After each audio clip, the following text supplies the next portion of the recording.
Et les 18h, d'abord le rappel des titres de l'actualité sur CNews et sur Europe 1. Bruno Le Maire dénonce l'hypocrisie des députés devant la commission d'enquête sur la dette, interrogé sur les causes du dérapage public de la France, constaté entre 2023 et 2024. L'ancien ministre de l'économie a lancé aux députés de la commission des finances: en 7 jours avec l'ascenseur, vous avez fait dérailler à nouveau la France.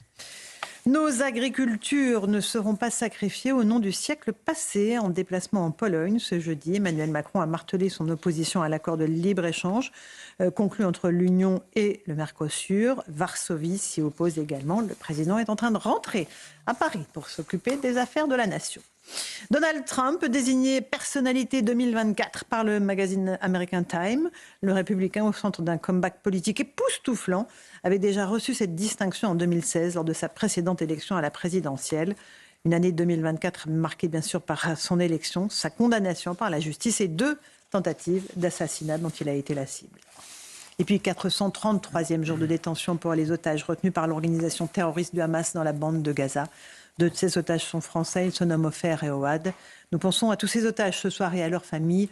Nous demandons une fois de plus leur libération immédiate et sans condition.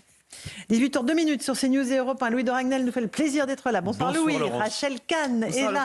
Jean-Sébastien Ferjou, directeur du site Atlantico, et Génie Bastier, merci d'être là. On va rejoindre dans un instant nos envoyés spéciaux. L'un à l'Élysée, il s'y trouve déjà. L'autre à l'hôtel de Matignon, où se trouve encore Michel Barnier. Il y a nos invités en plateau, il y a l'actualité politique. Je le disais, le président Macron est toujours dans l'avion, Louis de Ragnel. Il va atterrir, aller dans quelques minutes, demi-heure peut-être, en France, petite heure, voilà. Et on aura peut-être, ou pas, le nom d'un Premier ministre. C'est quoi les dernières informations, la température, avant qu'on parte à l'Élysée? Pas tout, hein. Je pense qu'il vaut mieux aller à l'Élysée. Allez, on part tout de suite à l'Élysée. Sage décision de Louis de Ragnel. Augustin Donadieu se trouve avec Bamba Gay devant le palais de l'Élysée. Alors, est-ce que vous avez des informations, mon cher Augustin, sur ce qui va se passer dans la soirée, en tout cas?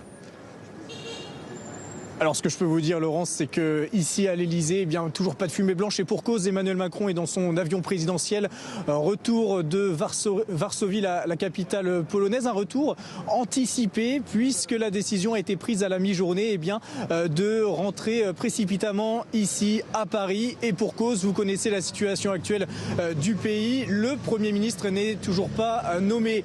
Emmanuel Macron doit atterrir ici à Paris aux alentours de 19h. Va-t-il annoncer le nom de son prochain chef du gouvernement? C'est en tous les cas la promesse qu'il a faite au chef de parti en début de semaine. Il doit annoncer le nom du prochain Premier ministre dans les 48 heures. Nous arrivons au terme de ces 48 heures ce soir, mais vous le savez, Emmanuel Macron est le maître des horloges, alors on n'est pas à l'abri d'une surprise. Merci beaucoup. On le sait, mon cher Augustin, vous avez raison de nous le rappeler, et Bamba Gay, d'autant plus moins à l'abri d'une surprise qu'on pourrait ne pas avoir de nom ce soir, Louis de Ragnel. Vous savez, avec Emmanuel Macron, parfois les heures s'allongent, elles se rétrécissent assez rarement. Donc voilà, oui, on est soumis un peu à ce que veut Emmanuel Macron. On ne sait même pas s'il a pris sa décision sur le choix d'un Premier ministre. Il peut encore changer. Alors il y a beaucoup de noms qui circulent. Certains parfois un peu loufoques. Non, mais on peut rappeler les. Alors, donnez-moi le quintet gagnant du jeudi soir, Louis. Non, alors pas le ticket gagnant, non, mais en tout quintet, cas. j'ai dit. Non, mais allez, je vous fais tous les noms. Roland Lescure, l'ancien ministre de l'Industrie. Voilà. Vous avez Bernard Cazeneuve, l'ancien Premier ministre, ministre de l'Intérieur. François Bayrou, évidemment, vous en avez parlé. Sébastien Lecornu, l'actuel ministre des Armées. Catherine Vautrin. Voilà, bon, je vous ai du coup fait la version un peu contractée. Vous n'en avez pas mis beaucoup, là, ça va. Non, parce que je sais que j'allais vous. Et vous avez oublié M. Moscovici aussi. Il y a aussi M. Moscovici. Quand même, on va tous les écouter là. La liste peut être interminable. Catherine Ney nous a rejoint. Bonsoir Catherine. Bonsoir. Cette attente interminable que nous inflige Emmanuel Macron, on en a un peu l'habitude. Est-ce que vous pensez que c'est parce qu'il n'arrive pas à trancher, ou c'est parce que, honnêtement, le candidat idéal n'existe pas? Oui, compte tenu de la composition de l'Assemblée, c'est-à-dire que le président, finalement, qui se moque des candidats qui sont pressés, qui ne pensent qu'à la présidentielle. Lui, tout ce qu'il a fait ces jours-ci, c'est un sauf qui peut.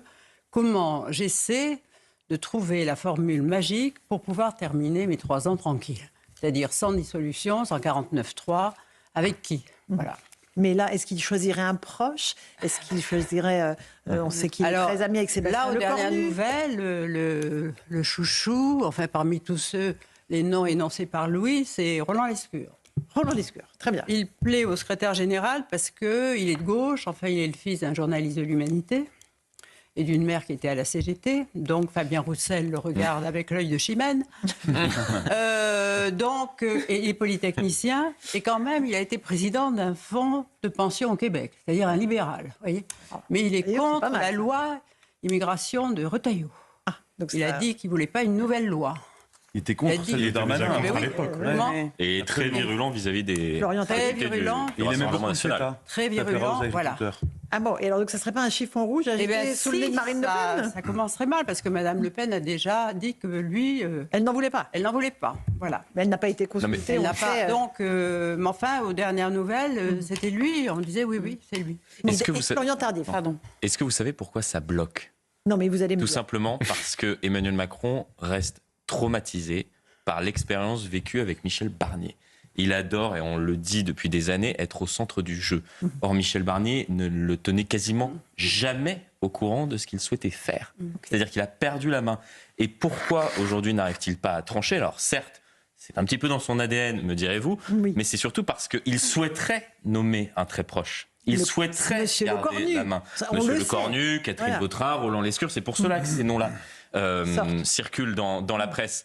Mais il a également conscience que compte tenu de l'Assemblée nationale, de ces différents blocs qu'on décrit depuis un peu plus d'une heure, il devrait nommer quelqu'un qui ne lui est pas fidèle. Et c'est ça le problème. Et ça, c'est terrible pour lui. Et vous savez, c'est-à-dire que son intérêt, c'est de nommer un proche. Bah oui. C'est tout son intérêt, sauf que vis-à-vis de la physionomie de l'Assemblée nationale, il a plutôt intérêt à ne pas nommer un proche. C'est létal maintenant d'être macroniste. Non mais c'est vrai, vous êtes marqué. Au sens, mais à partir du moment où vous avez un Premier ministre qui est estampillé Emmanuel Macron, il a un point rouge sur le front une minute après sa nomination. Bon, mais moi, ça m'inspire deux genres de réflexion. Ça me rappelle ce dicton américain qui dit les gens de première catégorie recrutent des gens de première catégorie, les gens de deuxième zone recrutent des gens de troisième zone. Emmanuel Macron, manifestement, ne souhaite pas recruter des gens de première catégorie, de peur que ça lui fasse de l'ombre. Je vous laisse en tirer les conclusions que vous voudrez. Deuxième constat, Emmanuel Macron a une lecture mais extrêmement légère de la Constitution. Alors, comme c'est le bloc central, l'extrême centre, tout le monde s'en fiche, mais souvenez-vous, au moment de la dissolution, il n'a absolument pas consulté ou feint de consulter les autorités qu'il était censé consulter, les deux présidents des assemblées parlementaires, le Premier ministre, il les a qui plus est humiliés, parce que souvenez-vous, c'est quand même la personnalité d'Emmanuel Macron, ça, là encore. Il a publié la photo sur les réseaux sociaux, vous voyez Gabriel Attal décomposé, Madame Braun-Privé décomposée, ils étaient furieux, il a délibérément voulu les humilier. Là, on n'est pas ni dans la politique, ni dans la lecture de la Constitution, et donc malheureusement, notre vie politique, elle est suspendue à, la personnalité oui, mais on ne découvre pas étrange. C'est la 5e République qui fonctionne comme ça, Jean-Sébastien. Non, mais... Catherine. Et après, non, mais nous n'avons pas eu des présidents qui avaient tous ce type de travers psychologique. D'abord, depuis qu'il est réélu, Emmanuel Macron ne supporte pas ses premiers ministres. Alors je pense que la première erreur a été de nommer Madame Borne avant les élections législatives. La France allait être à droite. Il a nommé une Premier ministre de gauche et Nicolas Sarkozy lui avait dit « Vous allez voir, vous n'aurez pas la majorité absolue, c'est pas possible ». Et c'est ce qui s'est arrivé, il ne le croyait pas. Donc très vite, c'était pas deux âmes qui vibraient à l'unisson, elle l'embêtait un peu. C'est vrai que Madame Borne n'est pas un agent d'ambiance formidable, elle a fait son travail, il faut la remercier. Voilà, elle est polytechnicienne, donc ça sera, si M. Lescure arrive, ça sera le deuxième Premier ministre polytechnicien, mais il voulait s'en séparer. Et donc, il a nommé tout seul, sans consulter Koller ou Richard Ferrand, il a nommé Gabriel Attal, parce qu'il se disait il y avait Bardella pour les européennes, il a nommé un jeune. Mais très vite, comme s'est montré populaire et qu'on ne parlait plus que de Gabriel Attal, il ne le supportait plus et ça s'est terminé Voilà. Moi, je me demande même s'il n'a pas fait la dissolution pour se débarrasser d'Attal. Enfin, voilà. Je veux dire, bon. Et donc, maintenant, il a eu Barnier. Et pourquoi ne supportait-il pas Barnier? Mais c'est ce qui s'est passé entre les deux, c'est que ce n'était pas une cohabitation. Et il nomme un Premier ministre qui a été ministre des Affaires étrangères et commissaire européen, qui a qui a négocié le Brexit et qui voulait continuer à faire de la politique étrangère. Donc il est allé à Bruxelles, ce qui a agacé le président. Il était invité par Donald Tusk en Pologne et c'est le président Macron qui lui a dit non, vous annulez ça. Et surtout, jeudi dernier, il aurait dû aller en Italie, où il était reçu par le ministre des Affaires étrangères qui était commissaire avec lui. Il aurait rencontré Madame Mélanie qui adore Michel Barnier parce qu'elle déteste Emmanuel Macron. Et, cerise sur le gâteau, il devait voir le pape. Ah ben alors là, c'était pas Alors possible. là, mais c'est pas, en même temps, c'est pas Emmanuel Macron qui déclenche la motion de censure. Hein. Comment ? C'est pas Emmanuel Macron qui déclenche la motion de censure. Mais tout ça, c'est Marine Le Pen. mais ce voyage-là, l'irritait au plus haut C'était la point. petite Donc, cerise sur le qu'il n'est pas mécontent de se débarrasser de lui. Bon, alors, Rachel Kahn, un petit mot. On va écouter après les prétendants. On va écouter François Bayrou, Monsieur Cazeneuve et Monsieur Moscovici. C'est ceux qui sont dans notre petit tiercé. Alors, vous voulez Eugénie parler avant Rachel ? Juste, Eugénie Bastier, alors. On est quand même. Alors, Louis Dragnel va dire encore que je suis obsédée par la Ve République et par. Non, par sa destruction. Oui. Mais c'est vrai que dans quel pays au monde c'est le président de la République qui détermine le nom du Premier ministre qui est censé être l'émanation du Parlement.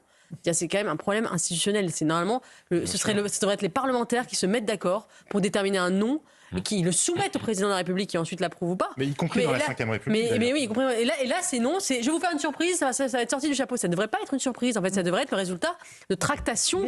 Surtout si on pousse à la culture du compromis. Ça devrait être. Les socialistes vont rencontrer un tel, ils se mettent d'accord. Mais que ce soit le président de la République qui tire un nom. Aujourd'hui, bon courage pour arriver. Bon courage. Bon courage dans tous les cas.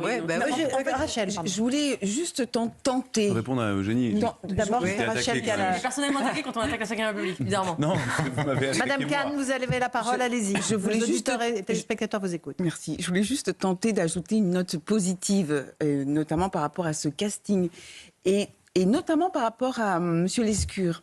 C'est qu'il a tout ça, ce que vous avez décrit, Catherine, mais aussi il a quelque chose, il est issu de la gauche, mais sur les fondamentaux, la citoyenneté, la laïcité, les principes républicains, il est extrêmement ferme aussi, et ça c'est important de le souligner, comme l'ensemble des candidats. C'est pas faux. Oui, vous avez le droit de réponse pour Madame Bastier. Je m'étonne de voir Eugénie Bastier qui défend si brillamment l'exception culturelle française, ne pas voir une sorte de continuité avec l'exception politique française.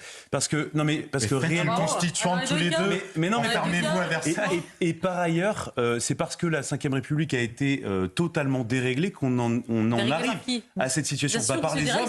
Non, mais c'est pas le système. C'est pas le système qui est déréglé. Non, mais ce sont les hommes qui ont fait n'importe quoi. Emmanuel Macron a été au bout de la Constitution, l'a usée dans tous les sens et l'a utilisée à des fins politiques. Donc, si on revient à l'esprit initial de la Ve République, et je pense que c'est ça qui, en partie, réglerait une grande partie de la situation. Petite pause, on se retrouve dans un instant dans Punchline. On ira à Matignon. Donc Michel Barnier est toujours sur place. Il a planté son arbre, c'est ça, Florian Tardif ? Oui, il a planté un arbre. Il a planté l'arbre que les premiers ministres. C'est normalement au bout de 6 mois. Et ben moi, je trouve normal que. Voilà, il ait je m'en le vais, droit je de le plante mon arbre. planter. C'est très bien. Allez, petite pause, on part à Matignon. Un érable. Il va y avoir une grande forêt d'ici 2025. C'est la forêt de la dissolution.